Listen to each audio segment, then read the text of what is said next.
That's why you take the fuse out. Dickhead.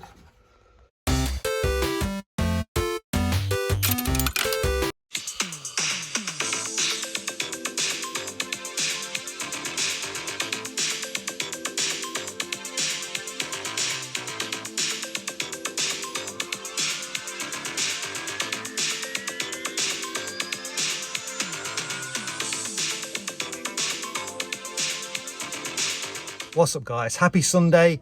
Thanks for tuning in to my latest video, The Life of a Jobbing Plumber. If this is your first time, please hit the subscribe button. It does really help motivate me to make more videos when I see my subscribers going up. So thanks for that. The weird thing about these videos I do is I always think they're going to be shit. And every week I think, oh, this is the worst one I've ever done. No one's going to like it. And sometimes when I think it's really bad, it's the most popular one. I just can't quite work it out. Hopefully, fingers crossed, this week's is a good one, but we'll see. But yeah, if you can subscribe, comments are great too, like the channel, whatever. Yeah, thank you. So this week I've got fault finding on a Worcester combi boiler. I've got a valent heat only boiler install. We've got a special thing at the end. So my mate Sam, who's a plumber from Wales, has just started a 8-week intensive gas course. So he's going to tell us all about that, why he decided to do it, how much it cost, and things like that. So that's at the end of the video. Unfortunately, this week there's no I fucked up story because people have stopped sending me them in. But if you've got one, I'd really appreciate it. Send it over to me. Drop me a message. I'll give you my mobile number and you can WhatsApp it over. I could do one every week, to be honest with you, but you'd probably get bored of that. So I'll wait till someone sends a decent one in and then we'll get that feature back on.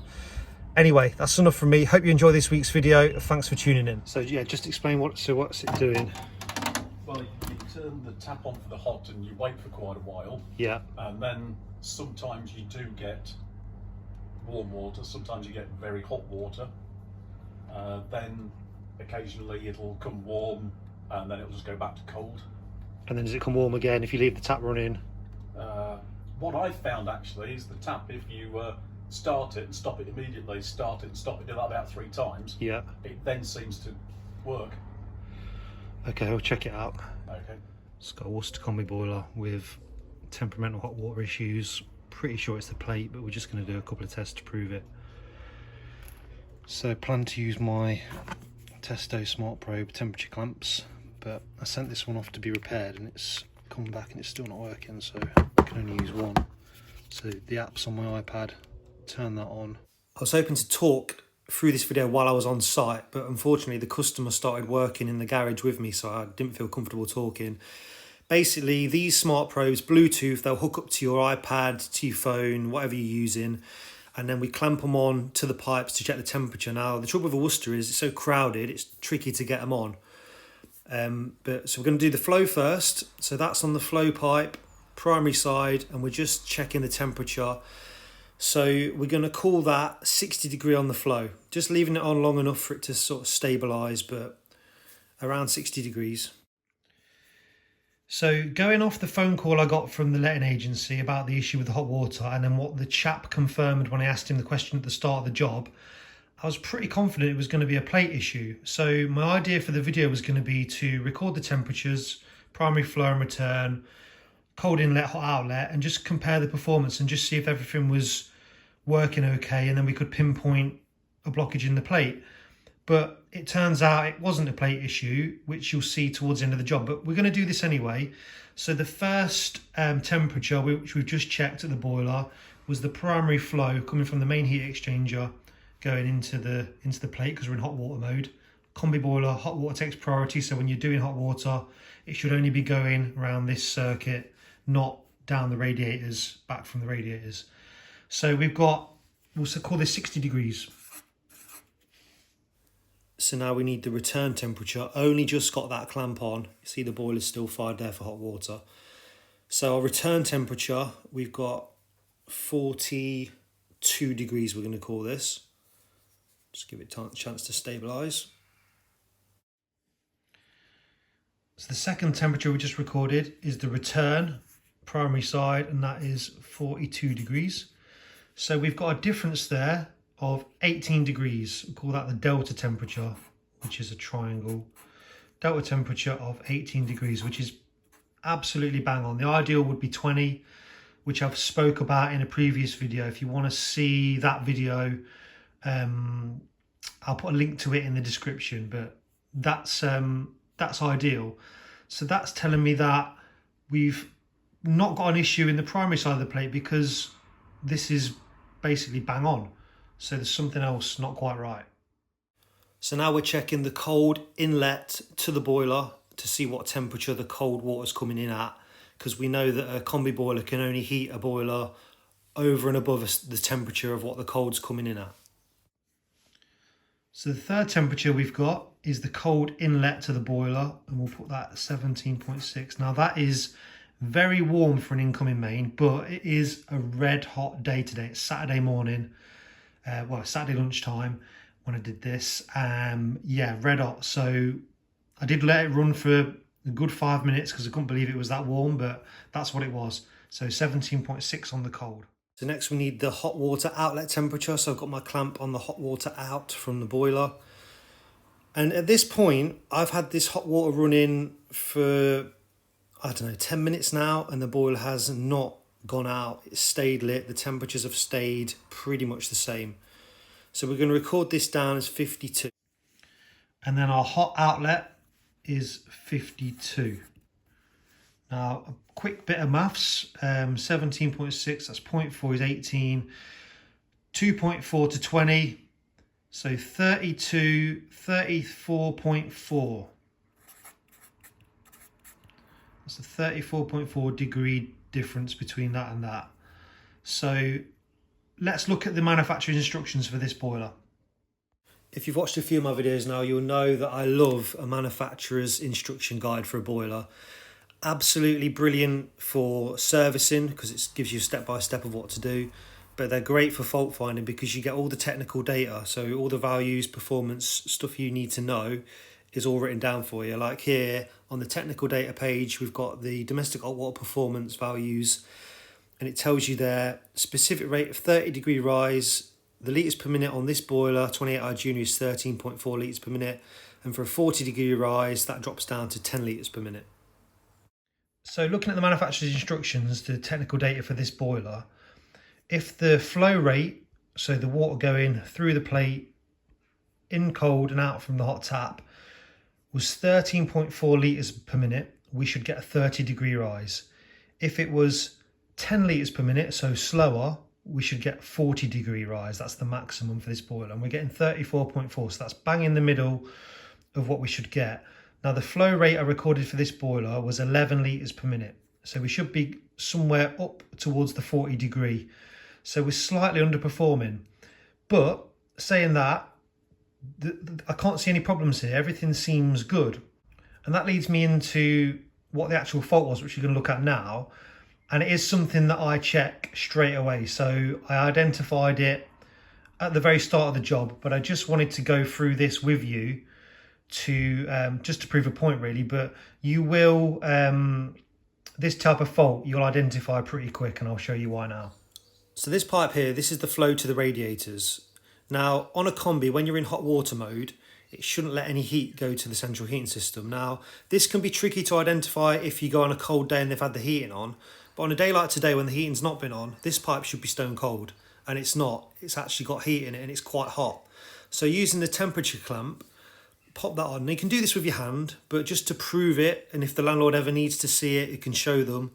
You see the temperatures rising, even though we've got the boiler in hot water mode and there's a hot tap running, some of that heat, which should be only going through the plate to give us the hot water, is creeping by to the radiators.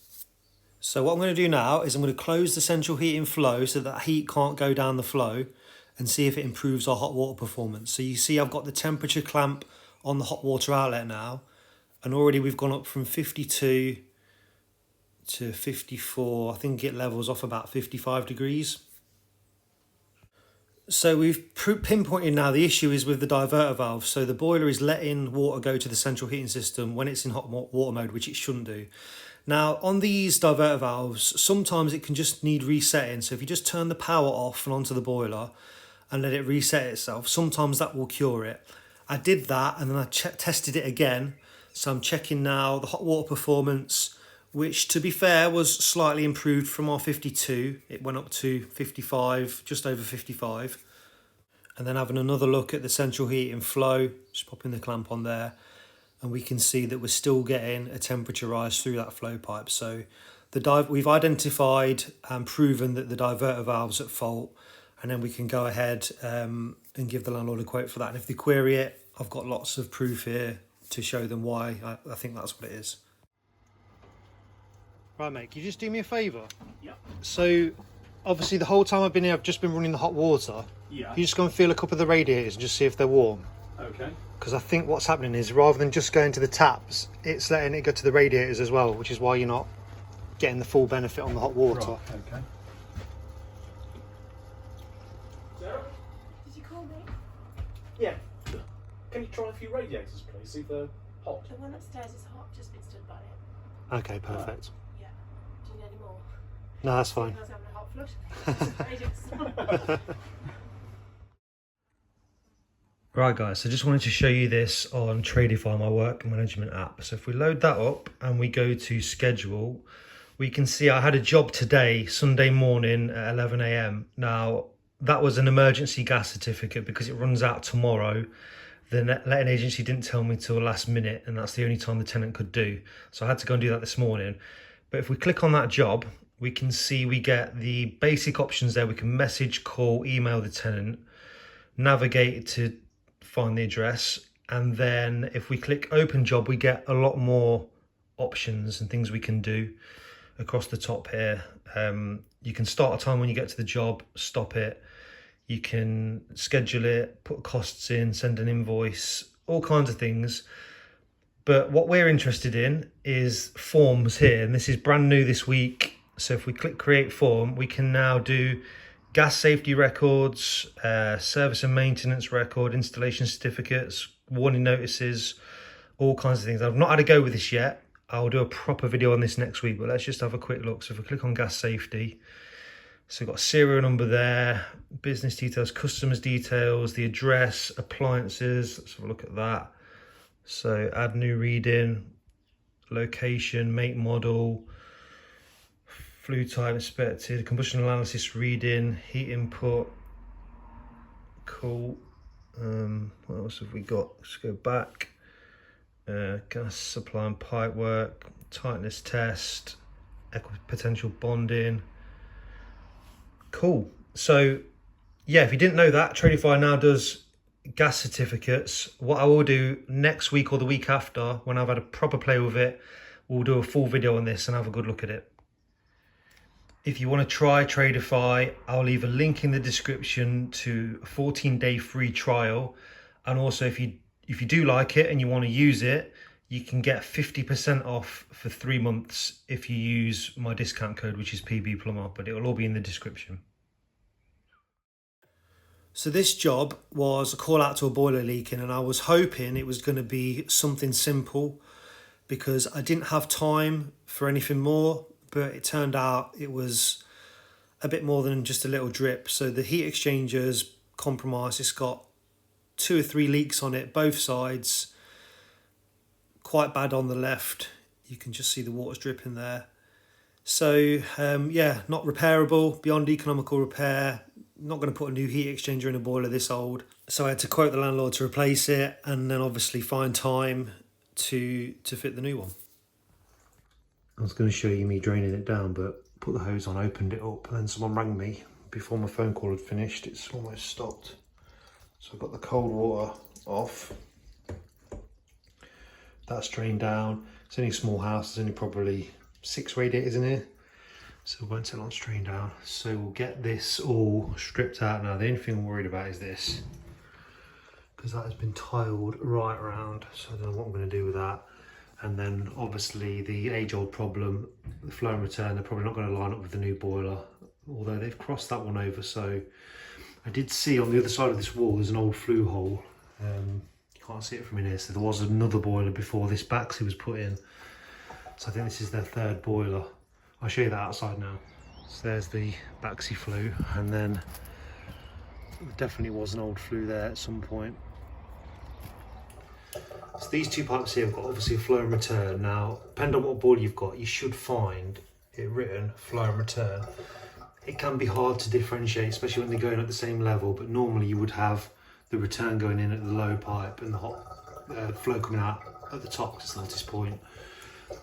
But if they were coming out the top, sometimes you find an F and an R printed on the casing, but you can see I've got the flow and return. So before I cut these out and remove them, I'm just going to mark them. So put an F on that one.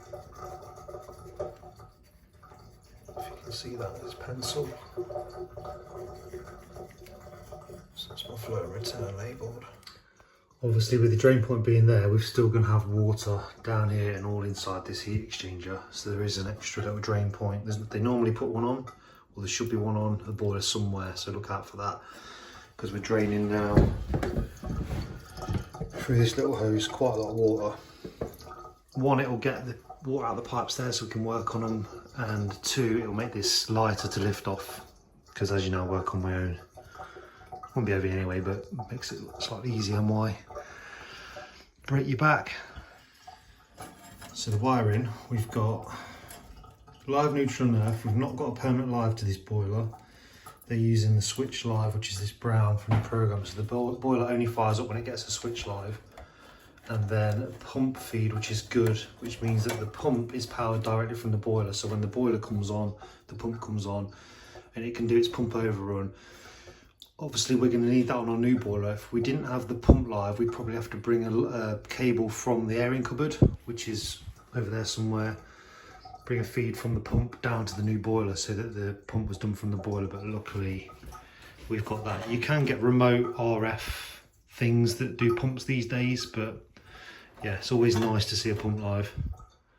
Now you shouldn't make flues into the wall with silicone, but saying that, when you find a boiler where someone's done that, it don't often make taking the flue out easy. So with the flue off and the flow and return disconnected, take this screw out and this bracket off, and now this boiler will just lift this clip up, wait to form like that. The boiler will then just pivot off the plate on the wall. We can lift it off. This stays on the wall, but we can get the boiler out of the way. And there's the wall plate still on the wall, so we'll get that off, and then we'll get the new boiler out and see where the pipes line up. But it's not a difficult job. Obviously, gas, condense pipe, flow and return, that's it, flue. And that's what we do with the program. And there's our old flue hole.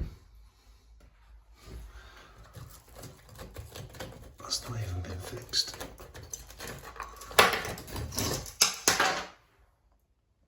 This is the boiler I'm fitting. It's a valent pure heat only boiler. So we've got return on the left, flow on the right. You see the flue's blanked. That's because you've got a rear flue option. That's also blanked. So you're going to whip that off and then put this, that's the flue on there. And then we get, that's the condense, that's the gas valve with a test point on it. And you get two compression fittings for these pipes. Now the reason you get compression is they don't want you to solder that close to the boiler. There's rubber grommets on it, there's also sensors, pipe stats on the pipes, so just to not damage those, I guess. So that's the plate off the top of the boiler, 4 free screws there for you. And then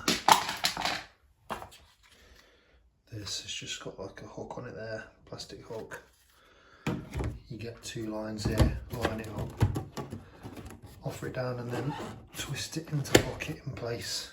And that's it. Got your flue and your air sample points. You see how this is your flue gas analysis point. So you put your flue analyzer in there, you see that tube goes all the way in to the combustion, and then the left one is your air intake. So you put your analyzer in there, you can check flue integrity because that one only goes to the outside, which is the air. Just look in the manual, it's right at the start. I doubt anyone will ever read this, but high temperatures to prevent material damage that's caused by heat transfer, only solder connectors if the connectors are not yet screwed to the service valves. I guess that's the compression unions onto the flow and return.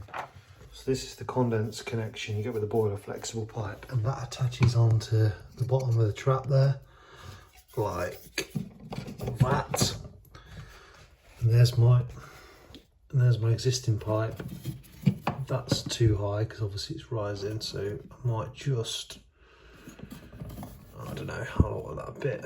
The gas, that's the pre-bent pipe you get is too far, so I might cut that and put a press fit elbow on there. We'll see. I've got to put a 45 on the flue, but it's doing line up quite right. Probably going to leave that programmer on. It's going to cause too much damage to the tiles. It's working, don't really need to replace it, so I might just leave that on. Got all the wires there I need. There's a washer sits in there, I've just dropped it. If you can see it, the back there underneath that pasta. Oh, what a day. That's why you take the fuse out.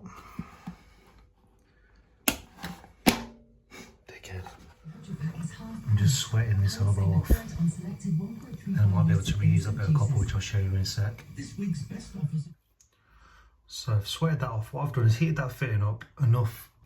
It's melted the solder, and then I've twisted it off. And you can see we've still got the solder down the pipe. I've done it carefully so as not to disturb that elbow there. So hopefully that'll be all right. So clean that up and then we'll see if we can get the filter on it. It's not ideal, but that will fit on there without having to do anything else. And it's quite close to the flue, but it will just go in. Obviously, you know I'm not happy with it, but it's a job. Just got to get it done. I'm going to risk it and try one of these again. Long enough tail for going in the press fitting. But it'll probably bite me in the ass because I've fitted 3 of these now and 2 of them have leaked. But third time's, 4th time's lucky. So that's what I'm going for. Put a T on that with a drain cock in. So that's my flow. Press that first and then do the return in front of it with a filter on there.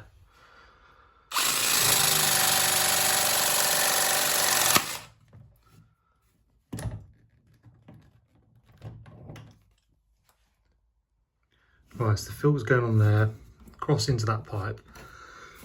Just putting this piece of pipe in and you can see the olives missing on that pipe. Guess where it went? Yeah, down the flue. So I had to take the cover off the boiler. Luckily, this comes off easy, pulls out the summit. Yeah, it's made its way all the way down to the bottom. Oh, fuck on. So that's the pipe work done. I'm just waiting for some 45-degree bends for the flue. Someone's bringing me them. So while I'm doing that, I'm filling up. So they're all connected, the water's back on.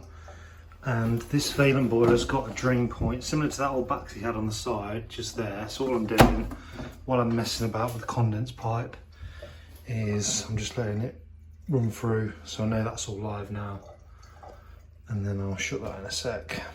And it's just the wiring to mess around with, but not the nicest job I've ever done, but it's functional.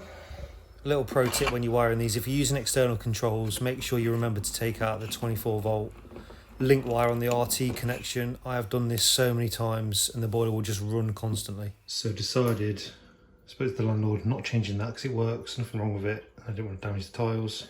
He's aware that if it does break, then it might be a bit of a pig of a job. Yeah, I'm done.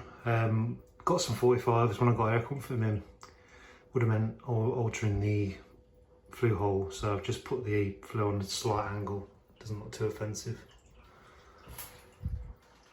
Put the boiler out hoping someone would drive by and steal it. They did, but they left the case. So I don't know what to do, whether take that now or leave it tonight and come back, drive by tomorrow and see if it's still there. So because this job was mega short notice, when I went to Plumb Centre to pick the boiler up, they had the boilers in stock, but not the valent protection pack. So the valent protection pack, you fit that and you get an extra, well, you go up to 10 years on your warranty if you fit theirs, and it's a valent branded, badged up Spirotech MB3 dirt separator. So what I did on the day was I fitted a standard MB3, which is the one there, and then I've come back the next day with the Valent branded one. And it is exactly the same thing. The only difference is it's just badged up. It says Valent on there. It's got a serial number, obviously, and the magnet's Valent. All I'm going to do, and if you're watching this Valent, please don't take my warranty off me, but I'm just swapping that magnetic cover because it's the same thing. If they query it, then my fault, but hopefully they won't. And yeah, that's it, job done. Hi guys, my name's Sam, and at the moment I'm doing a gas course in the Midlands. Fair few people are interested in what I'm doing and are following it on Instagram, so I thought I'd come on here and run you all through how it's going and what I'm doing. So I started off a little bit late in the game really, and decided to do plumbing in college. I did my level 2 diploma, and then was fortunate enough to get an employer to do my level 2 MVQ. So I did that fairly quickly, got through my portfolio and passed that. And then rather than going on to my level 3 in college, your advanced plumbing, I decided that I wanted to keep up that fast pace and get myself qualified as soon as possible. So I've gone on to looking for a gas course. Now the downside of that is that you have to pay for it, but I think we all know that it's a good industry, and I'm sure it'll pay itself back plenty of times over. So that's the aim anyway. So I searched for various courses. I'm lucky enough to be in a group with a fair few people that have done different courses and have got a lot of experience. So I was helped to find a course. It's in Birmingham, and coming from North Wales, it's a fair bit of travelling. But the way that the course structure works is that the initial 8 weeks I have to go up there Monday to Friday. But after that initial 8 weeks, I'll then be going out and doing the jobs that they give me on my portfolio to gain the experience and the evidence that I've been doing the work. That in itself will be fairly difficult because, as we all know, it's an industry where there's a lot of people, but there doesn't seem to be many apprenticeships available or people taking on apprentices. That's probably going to be the biggest struggle, but I'm very fortunate to know a few people in the industry, and hopefully I'll be getting that done as quickly as possible. Now, I mentioned that you do have to pay for it.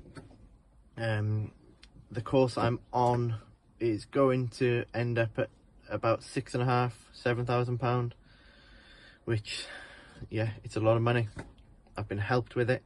I'm lucky enough to have family that have helped me a lot. But like I said, we all know that it's an industry where you can do really well, so there's no reason why I won't be able to pay that money back and see the benefit from it. So I asked Sam to record this section for the video because I thought a lot of guys would find it interesting. A lot of you probably watching this are looking for a route into the plumbing and heating industry. Apprenticeships are like rocking horse shit anyway, and if you're not of that age, apprenticeship age, you know, just coming out of school, the wages are so low, it's very hard for an adult to do it. But, you know, if you want to get into the industry, there are certain ways of doing it. Now, some people will look down on fast track courses, but if that's your only route in, then I say fair play to you. You want to pay for it, you're going to do it. And then once you've got the qualification, you'll get your experience by actually doing the job. But what I'm going to ask Sam to do is, if you've got any questions about what he's done, obviously he's only done his first week, but if you've got any questions you want to ask him now, leave a comment. I'll get him to answer them, and then we'll get updates from him all the way through his course up until the end, which I think is going to be the hardest bit for him, gaining the experience he needs for a portfolio, because he's going to have to go out to work with gas safe registered plumbers that he doesn't know, to go on to jobs to build his portfolio. And he's going to have to do, I can't remember what he said, but there's a certain amount of installs you have to do, services, cooker installs, fire installs. I mean, I reckon probably 3 years ago was the last time I installed a new gas fire. So it must be really, really difficult to get that part of your portfolio done. But as I say, he'll keep us updated how he gets on. If you've got any questions for him, leave a comment. Just wanted to give you a heads up. If you've been trying to buy one of my bags, this is the PB Bag Camo version, and it's been out of stock. They've just got more stock in, so this bag's now available if you want one. just head over to the Velocity Pro Gear website. I'll pop a link to this bag in the description. So this bag, the camo version, is a slightly smaller version of the original PB bag that I did that was really popular. It's got pretty much the same features except we've removed the work mat. Lots of vertical storage, lots of room for tools on the inside and outside. And this is in fact the bag that you'll see me carrying in this end credits video there.